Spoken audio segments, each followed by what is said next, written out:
Welcome to Finding Zen with Michael Pottern, where everyday moments become sacred. I'm your host, Michael Pottern. Together, we explore how presence shows up in people's lives and the quiet gifts they reveal themselves to be when we truly pay attention. So take a breath, settle in, and let's hear what presence has to say.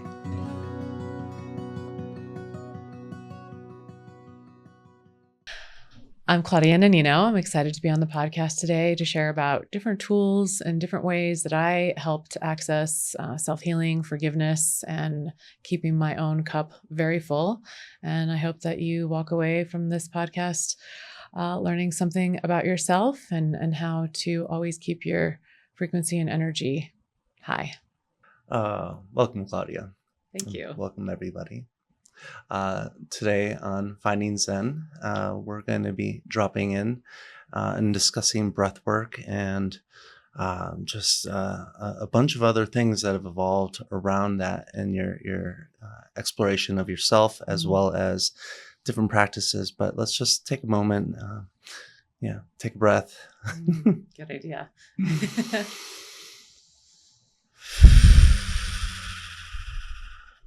And see what presence has to say. Yes. So, Claudia, it's nice to have you here. Thanks so much for having me. We've known each other for quite a while now. Yeah, I think maybe 9 years. Yeah, about 10 years. And it's been beautiful to see your journey. And I think let's just kind of drop in there. How did all this kind of get started? I know you've talked about your dark night of the soul. Mm-hmm. Maybe let's just start there. Yeah, it's interesting to think about who I was even just a year before we met. I don't know that if you would even recognize that person. Just very different priorities. I dress different. I talk different. I look different. And shortly before meeting you, life just imploded, I guess I could say. I imploded life. That very carefully constructed life fell apart. It was from the outside looked like something that, I looked successful. I had a corporate job. I had a marriage. I had 2 kids. I had been in New York for 12 years and then moved to San Francisco for 2 years. But behind closed doors, things were falling apart and I was living completely out of integrity. And I was very unconscious around it all and just making a lot of terrible choices. I could sum it up to say that I was hurting. I was lost. I was trying to cope in ways that were quite harmful. And things finally fell apart in February of 2016. And a lot of that was related to my marriage and that just being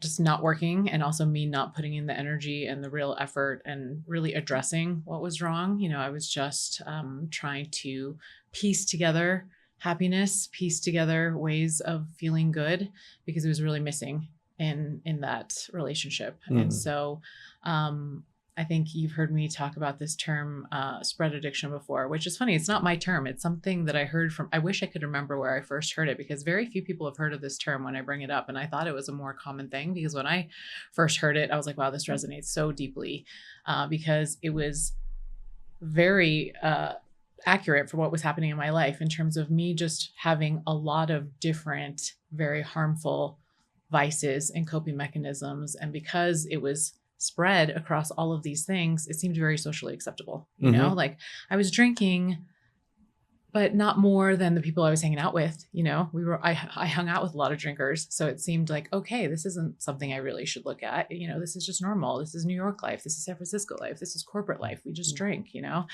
I was overspending in ways, I was making good money, but my bank account didn't show that because I was just spending to get dopamine hits. It was weird. My shopping addiction.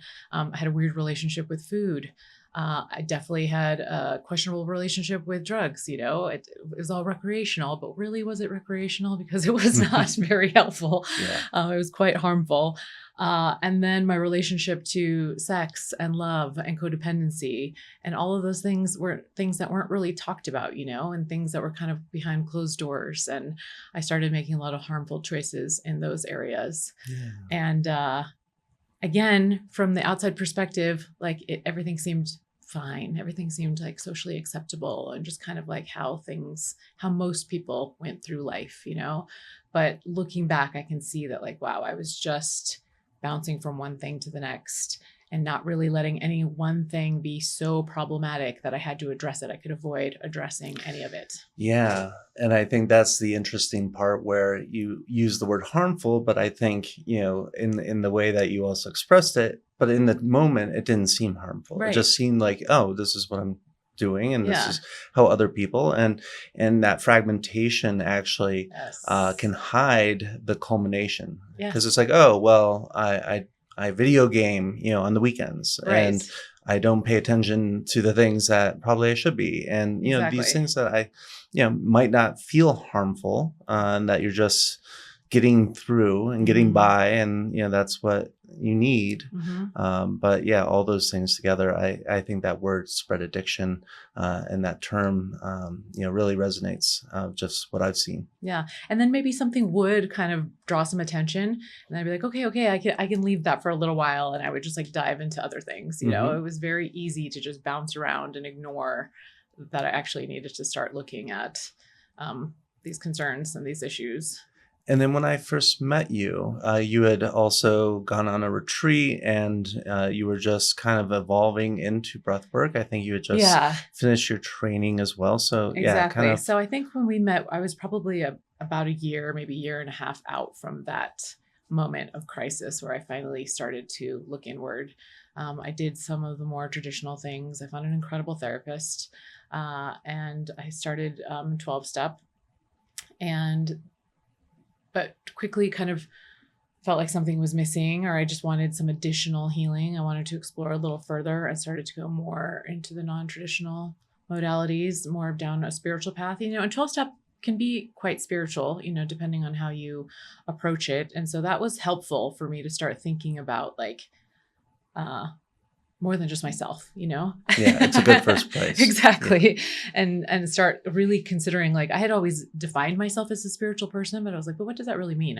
I'm saying that, but I'm not really like, where's the action? How am I actually putting this into play, into my life? And so, I had then started to veer into things like retreats. I dived more deeply into yoga, into meditation. I started to explore working with plant medicines. I started to explore a lot of other modalities. And breathwork was one that kind of landed in my lap, but ended up having one of the more profound impacts than any of the other tools. And so when I met you, I had already dove into breathwork, had very profound experience. Pretty shortly after that, started an apprenticeship because I was like, I need this. I feel this. This resonates with me so deeply. I want to better understand myself, be able to heal all of this hurt and pain, and also share it with as many people as possible. Because back then it felt like very niche. I think it's still it's pretty niche, but not as much as it was 9 years ago. Yes, that's for sure. Especially this deeper style of breathwork. So, but retreats became a big part of my healing practice too, like being able to unplug for 3 days, 5 days, 7 days, and really dive deeply inward with the support of a well-held container, with support of different modalities. For me, exploring altered states of consciousness has been very healing. And so I've mostly done that with plant medicines or psychedelics, and then with breathwork. Yeah. Yeah. And I love that you reference, the retreat side of things, because that was also a big part of my transition, both finding a meditation practice and also finding this place where I can actually be in community, learn from others, and also witness other people going through their stuff. So that almost empowers, I think, that transition part. Absolutely. I think community is huge, and it's a word that gets thrown around so much, but I think it's essential. Like, I think 12-step gave me community, when I felt so lost and I felt very misunderstood and I was still trying to understand myself. And all of a sudden I was in a room of people who knew exactly what I was going through. And I was like, okay, wow, this feels really powerful. And then moving into other modalities, like in finding people who also were really resonating with whatever the tool was or practice that we were working with was. And I'm like, okay, like being able to find people who were in a similar place and have a similar curiosity and had an open heart. And so that really, I think, helped propel me forward. Yeah, even with my own meditation practice, so many people would reach out and say, "How do I get into this? What's the right book?" Right. I'm like, "Well, just get into it." And Yeah. I think people usually just want to find the answer and the fix. And I think Yeah. that just saying if you're in need, try to find something that's going to be a pull forward, and usually community is that. Mm-hmm. So then I'm curious, obviously, having just gone through the life transition, and Yeah. then also now being equipped a little bit more with these, we'll say, non-ordinary state tools. Yeah. What happened there? That's a pretty interesting. Yeah. What did it do for me? I mean, the therapy was so valuable because it gave me uh, an understanding, like a more logical understanding of like myself, my history, the different moments in life that kind of led me to where I was, why I reached for certain tools, why I found these ways to help manage or mitigate pain or avoid pain sometimes. But that wasn't very helpful in terms of like self-forgiveness. Like I understood logically why I should forgive myself, but I couldn't say it. I didn't mean it. It didn't feel authentic. It felt out of reach. And so that's primarily what started to inspire me to look for other things, because I was like, I needed to get more out of my head and Yeah. more into my body and more into my heart, which I knew. But again, I was like, what does that mean? Like, how do you do that? And so I started to explore, and a lot of people recommended a lot of different things, or I would find things organically on my own. And I feel like that's where breathwork really, really clicks. Although the plant medicines did as well, like that, gets you out of your everyday way of thinking. Mhm. It allows you to, I think, have a broader perspective on things. We tend to be kind of look at things a certain way, understand things a certain way, and then we work with tools like that. Like it starts to expand our ability to view and understand and comprehend and relate to ourselves and to our past, and especially to our past actions, especially for me in terms of forgiveness, like being able to have a different relationship with my history, because at that point my relationship with my history included a lot of like regret and doubt and judgment and even self-hatred. Like I was so ashamed of the path that I had gone down. I felt so guilty for the choices that I had made. And again, understood logically why I should be able to let go of some of those emotions, but I couldn't. And so it was interesting with breathwork. I didn't really know what this deeper style of breathwork was going to be. I signed up for my teacher's class thinking it would be more like pranayama, which is something I had been very familiar with at that point. And I was like, oh, this is going to be beautiful, kind of chill self-care. And it was not that for me the first time. And it was huge, especially in the way that I felt emotions leaving my body, and not just in the sense of like expressing them. It literally felt like this movement, I could feel physically the weight and the heaviness of those energies, especially guilt and shame, start to leave, start to shift. Mm. And I was like, what is this? How is that possible? I don't understand. We were just breathing. And yet I finally feel a little bit lighter. And this is the first thing that I've done that's allowed me to feel that shift. And so that's why I knew. I was like, okay, I need more of this. If this conversation is making you notice your body or your breath, your nervous system's listening. The Denver Zen Den offers a unique way to unwind through light, sound, and vibration. Available at our Denver location or through personal wellness technology for your home or workplace. All right. Back to the conversation with Claudia. So I'm hearing that it was both kind of a perspective shift in a way of the mental side of like, okay, here's a little bit maybe of a different way to look at this, as well as, the energetic side. And we'll get into that. Let's, start with though, because you do a very specific type of breath work and there's lots out there. Right. And definitely go explore all those. But let's talk Yeah. about conscious breath work. Yeah, I think, people often assume breathwork. I mean, what I consider breathwork is anytime you're being intentional with your breath and choosing how you want to breathe, whether that's through the nose, whether that's through the mouth, whether about thinking about different parts of the body or counts or holds or whatever it might be. this specific style of breath work is called conscious breath work. It's a deeper practice, and it's very rhythmic breath guided. And sometimes people do it in groups. Sometimes people prefer to do one-on-one sessions, but it's interesting when you commit to this pattern and commit to this rhythm, what's possible, and I always share with people that at a bare minimum, this is wonderful for your physical body. Like, it's going to help move some stress. It's going to help with anxiety. It can help with fatigue. It can help with blood pressure. It can help with the alkalinity of your blood. There's a lot of things happening on the physical level. And that's just like, great. Just know that you don't have to do anything besides breathe, and you're going to get those results. And then I invite you to be open, because there's so much more available than just that, especially from a mental perspective, from an emotional perspective, from a spiritual perspective.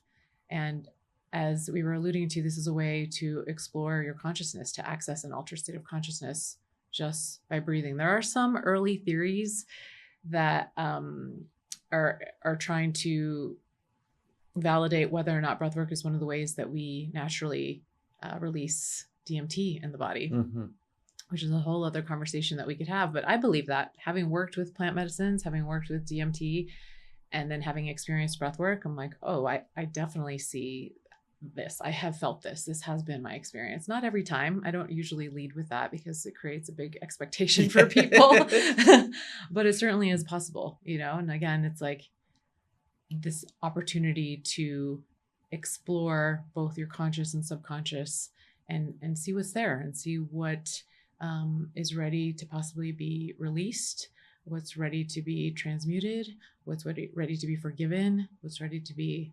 accepted. There's a lot of beautiful possibilities once you start to explore these lovely, non-ordinary states of consciousness.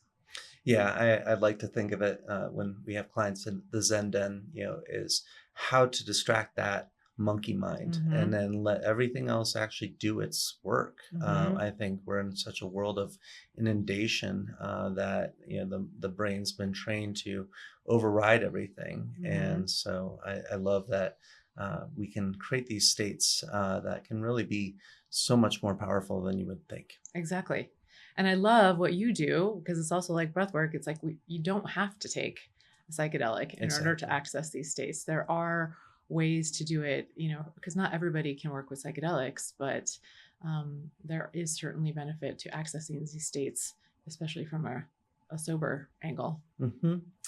And also, you talk about kind of the energy side, or as the book "The Body Keeps the Score" says, the issues are in the tissues. Can you speak a little bit to that? Just because I think people want to understand breath work from this mental side, but I'd love to talk about what happens underneath. Exactly. And so there is science here, and there's also like some woo, right? And it's like you said, our issues live in our tissues. What does that mean? I like to think of it as like we are energetic beings. Obviously, we have our physical body, but we have our energetic body, we have our emotional body, and oftentimes we're carrying these energies that we're not even aware of. And most of the time, from what I've seen in my practice, these are unprocessed emotions, emotions that were created in response to an experience.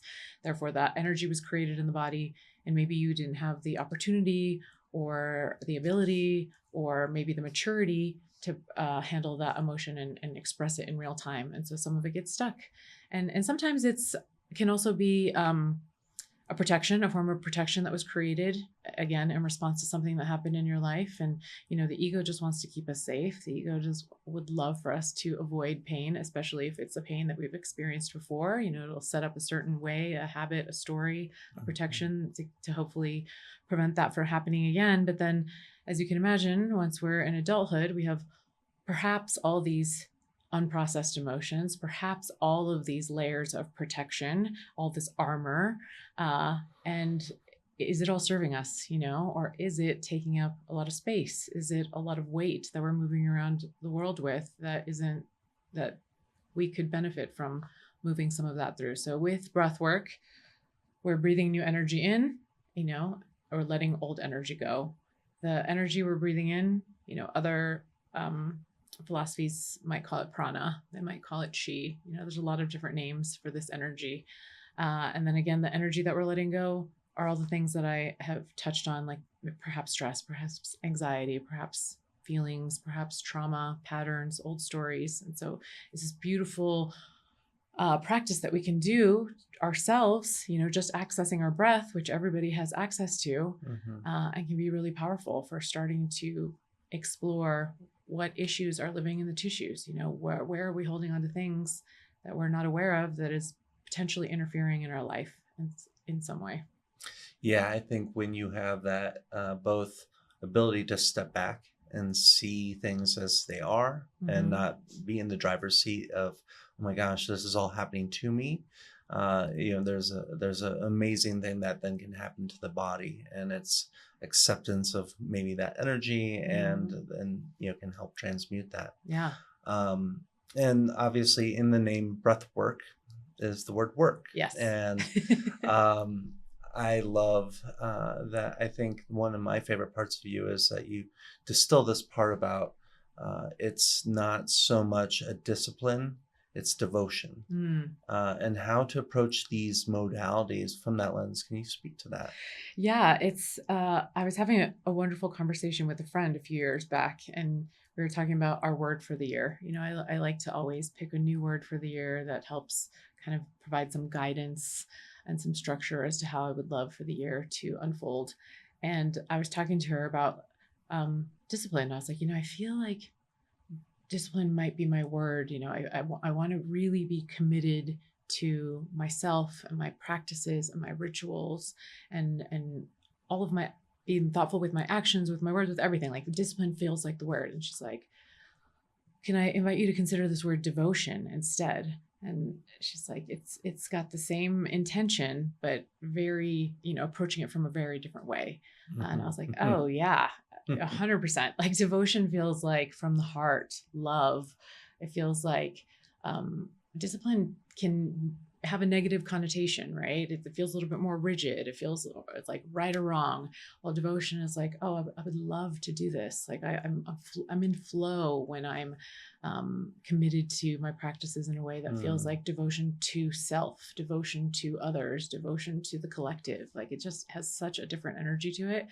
And I loved that word so much that I almost repeated it the following year because I was like, how could I not continue to be devoted? But I realized, well, I can, and I can also focus on a different word for the year. But that just feels like this continuous theme in my life of just wanting to be so devoted to being in service to others, to my own healing, to how I show up in all my relationships, to repair whenever I have caused any harm, to own, if I make any mistakes, which of course I'm human, I do. It just feels like devotion feels like such a good way to approach life. Yeah. I find it interesting. My experience with the universe is that the universe, it can feel my energy. It can feel my vibrations. It can't, though, however, do the things that I need to have. It doesn't see what's going on in my head. Right. And so how can we actually allow this vibration then to be the guidance? And so what I also love is that it brings synchronicity. Yes. And so now that you've kind of cultivated these tools, synchronicity, what does that mean to you these days? Oh my gosh. It's one of my favorite things. I think as soon as I started to be aware of it, as soon as I started to pay attention, it was everywhere. And I love it. It feels like a constant reminder from the universe, a constant reminder from God that like, you're doing the right thing. Like, look at this beautiful thing. I'm going to show you this angel number. I'm going to show you this. Nothing's a coincidence. It's like, you say one thing over here and watch how it arrives in your life in a very unexpected way. Like it feels like what you were talking about, like having the right energy allows you to magnetize what you want. And that for me oftentimes shows up as synchronicity. And then pairing all that, setting the intentions with breath work. I'm curious, is there ways that people can use breath work actually as a tool, not only to release things, but actually to call in the things that they want and to bring the life into more clarity that they're wanting to build? Absolutely. I think oftentimes people come to breathwork because they want to let go of things. They want to shed old energies or old stories. But I always remind people, while breathwork can be very much about letting stuff go, it can also be about receiving 100%. And whether that's helping you manifest, whether that's just allowing you to just feel more whole, clear your energy so that, you are more of a magnet for what you want. I always tell people as well, it's beautiful to set an intention before breath work, but to always do your best to let go of any attachment to that intention, because we can never predict how breath work is going to arise. Yeah. And as you know, it shows up in a million different ways. And so while having an intention is beautiful, allowing yourself to be pleasantly surprised if something completely different shows up instead, because that's probably going to happen. Yeah, and I think it's almost like that, understanding that, things are kind of spread out. So I think our intentions are also spread out. And the more that we just keep touching in Yes. with them, the more then it's like, oh, you really want to weave this. Exactly. Okay.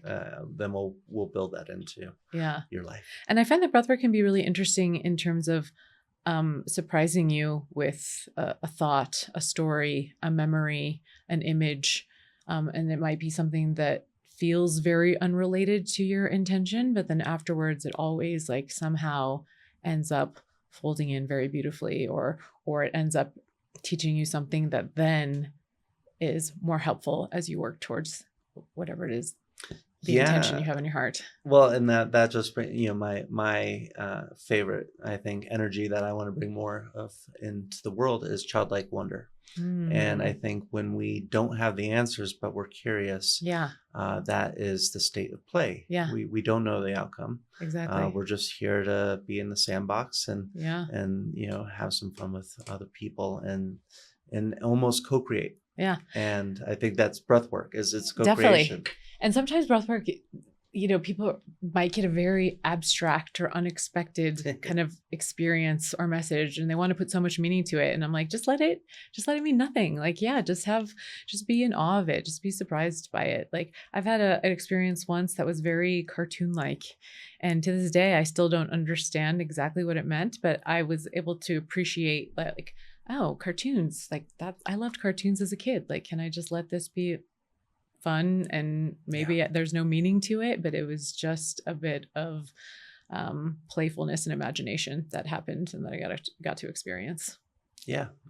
And that also, I love that because you're also a mom. Mm-hmm. And so, surprise to most people, actually, I would say a majority of our clients are actually moms that come in to the Zen Den. And I find that there's such a unique component to both being a mom that these tools can be very helpful for. Yes. And let's start there. Yeah. So I could definitely say the mother I am now versus the mother I was before, everything imploded, are two completely different people. And I try not to spend too much time regretting my past, but I certainly have a lot of gratitude for it because it allowed me to become the person who I am today. And it doesn't mean, and as a person who's continuing to work on themselves, continuing to try to do better every time, there's nothing like children or your family to, bring out your not so favorite sides of yourself. And I feel like I have a lot more, I have the ability to not react in the way that I used to. It used to be I got upset or I was triggered and I went into an instant reaction that perhaps I wasn't proud of. And now I have more time that I can even warn them, like, hey, I'm about to lose it. Like, we need to shift the energy. We need to pause what's happening right here. Like, I'm about to lose my mind. And that's like, that gives us the spaciousness we need to avoid some major conflict.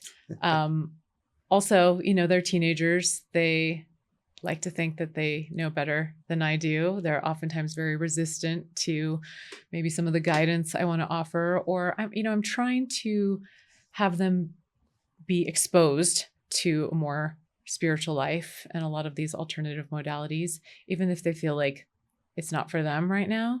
I feel like it's really important for them to at least hear about it or see it, or have it in the home, so that hopefully it's just planting little seeds, and hopefully at some point when they feel ready, when they feel like it resonates with them more deeply, they'll be open to it. Like my daughter has done breath work once. And she had a very profound experience. So much so that she's resisted coming back to it. It completely surprised her. And she loved it, but she's been hesitant to go back in. And I said, that's okay. When you're ready, when you feel ready, it's always here for you. She's talking about coming on a retreat that I have scheduled for later this year that would have 4 breathwork sessions in it. And she's finally kind of feeling like, okay, I think maybe that would be good. And I'm like, all right, had to be patient because I would love for her to be doing breathwork all the time. My son, 13, has not tried it yet. He is very resistant. Only recently have we started to have some conversations where he's starting to think like, okay, maybe there's some value here. Maybe this will be supportive. But it has just created an environment where we talk about our feelings. We talk about trauma. We talk about stress. We talk about anxiety. We talk about the importance of being good to others, of being compassionate, of being generous, of being grateful. And these are conversations that I wouldn't have had without being on this path myself, I don't think it's conversations that my parents were, I know it was conversations my parents were having with me. They're both immigrants. They came from very different upbringings and raised me in a very different way than how I'm raising my children now. And so I think I'm very hopeful that at least I'm giving them language and tools that maybe they wouldn't have had access to as a young person. Maybe they would have found these things later in life, but hopefully preparing them sooner will support them in their journey, in their own growth, in their own evolution. My son did do a little therapy early on, and I was like, you should be grateful because everybody ends up doing therapy. So you're just getting ahead of the game. And it has made him a very emotionally intelligent child. Like he is much more aware of his feelings and how it feels in his body, and that is a temporary situation, and also what things he can reach for to help shift some of the emotions when he needs to. Yeah, that's amazing. And I love that idea of planting seeds and just, being curious and just watering them with love and attention and presence. Those are the things that I think then evoke that palette that you speak of as well. Because these are all just little, kind of things like, oh, wait, I can react differently. I can actually respond. Right. And that shift in and of itself is something that has to come from within. Yeah. It's not something that you can just read, be taught. It really has to be evoked. Yes. Absolutely. So kind of getting into just the application of breath work as well as just all these things that we've been talking about. Specifically, I think frequency is a core, through line of the work that we both do. Yes. How do you use frequency to almost like gauge a yes or no on things? Like what are you doing with that in your life? Yeah, I love the word frequency. And for me, it's definitely become like a barometer of where I am, how I'm feeling, how I make choices. And to me, it's like, it really boils down to like, how do I feel in my body? If there's perhaps a choice that I need to make, how does one choice feel versus the other choice? If there is an experience I want to potentially explore, do I feel like this is going to help to raise my frequency and that I'll feel better afterwards, that I'll feel more full, more whole, or do I think that it's potentially going to deplete me? This comes up a lot in even social situations. That's I'm a very social person. I'm very extroverted, and I find myself saying no a lot more to invitations lately based on this formula, because I'm like, as much as I want to be with people and be social, like I just feel like that's going to be a depleting experience, maybe based on some other factors or whatever's happening in my calendar. And so it's just a kind of a guiding principle for me now. Like, am I going to feel better or am I going to feel worse? This specifically, I can speak to my relationship with alcohol. Like I've left alcohol. It certainly was a part of that spread addiction. I didn't have a healthy relationship, but as I started to devote myself to this life and really pay attention to how I was feeling, and physically, emotionally, energetically, even cognitively, I could see immediately that for me, alcohol wasn't going to fit in my life anymore. Like, even if I had one glass of wine, the next day I felt slightly depleted. And so I was like, yeah, this doesn't resonate with me anymore. This is not raising my frequency for me personally, and no judgment for anybody else, but I could just see that I could measure how much it was lowering my frequency, even just to enjoy one drink. So I'm a mocktail gal now. And I love that because I think that often, we just go directly to, oh, well, it's carcinogenic. It has these effects, alcohol, on the body. Yeah. And of course we have a hangover and things like that. But, Yeah. Getting into Qigong myself recently, it's really, we're just these, batteries. Yeah. And I think looking at it from that lens, this applies to all the different things, both how are you showing up as a parent? Am I getting depleted by how I'm showing up? Right. That is such a unique shift. And again, kind of from that discipline to devotion. Yes. Instead of saying, oh, well, I don't want to do this because that's going to hurt me. And I want to push away from that. Yeah. And so pull forward, which is, well, I want to be a really, energized bunny. Yeah. I want to have that little battery in my back so that I can, just actually show up with more play and with more curiosity. Exactly. And more energy. And, I think for especially people exploring longevity and things like that, I'm curious if these things really are going to move the needle. Yeah. And I think you're exactly right. Like, it's hard to access play. It's hard to access the energy of gratitude or joy if you are feeling depleted in any kind of way, so the more that you keep that battery charged, then those things come so easily. Yeah. And then we'll just kind of wrap this up with just, if somebody is going through something in their life, what's like just a simple thing to bring them back into a little bit more Zen for that day, even not just their life. I think even just trying to break it down into little teeny tiny action steps. Not everybody can go and sign up for a 2-hour conscious breathwork journey that day when they're having a rough moment. But it's like, do you have hopefully a selection of things? Maybe some of them are a little bit more accessible in the moment. Maybe some of them you can book a week or two out in advance, but just constantly having this array of options that can help you in the moment. Maybe it's even just relying on a breathwork technique that would just be a minute of breath. I think it's very easy for people to find a minute, whether that's, maybe there's a smoothie that you love or a supplement that helps you. Maybe it's meditation. Maybe it's just pausing and getting quiet and just focusing on your breath or your heartbeat. There's so many little things that can not feel so daunting that can have an impact on your well-being. Yeah. And what just hit me is, how to also bake that in so it's not a reactive thing, that it's a proactive tool, because there's the devotion. Exactly. Well, and then even in those 3 minutes of downtime, instead of just saying, oh, well, I'll self-soothe by some scrolling and I'll just check out what's going on. Right. Actually using that mindfully, because then I'm, going back to the battery, I'm actually putting more energy into the battery. Yeah. And that might be the only thing that I need to do that day, is just put more energy into the battery.